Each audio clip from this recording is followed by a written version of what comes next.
Stell dir vor, man hat über Nacht mich zum König von dem Land da gemacht.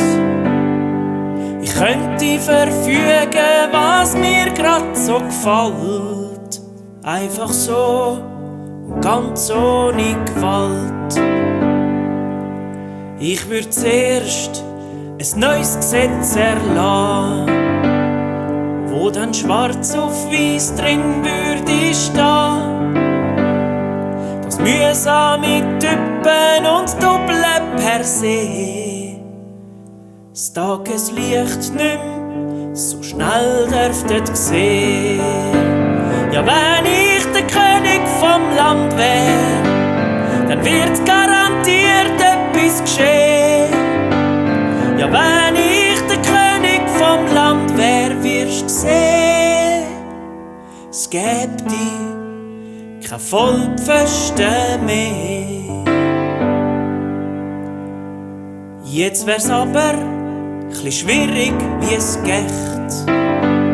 Und was für ich als Doppeln ich gesagt, sind's die rücksichtslos machen, was sie wollen, oder die nur Stuss von sich kennt?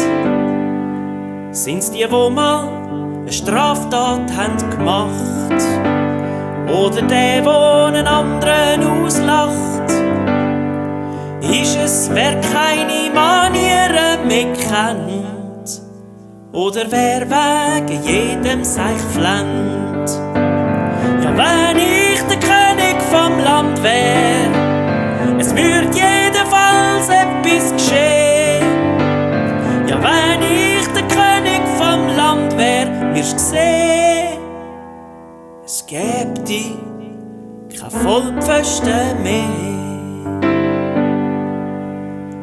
Doch ist ein Pfosten, wer gegen andere hetzt, oder wer ein Kollege mal verpetzt. Ist es, wer glaubt, was die Zeitung so schreibt, oder wer nur noch am Handy bleibt.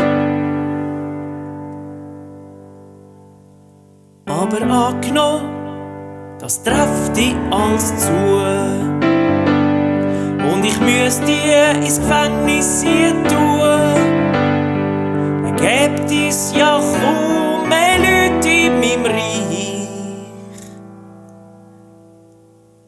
Aber reizvoll ist der Gedanke gleich. Ja, wenn ich der König vom Land wär, ich wüsste schon, was mein Wunsch für sie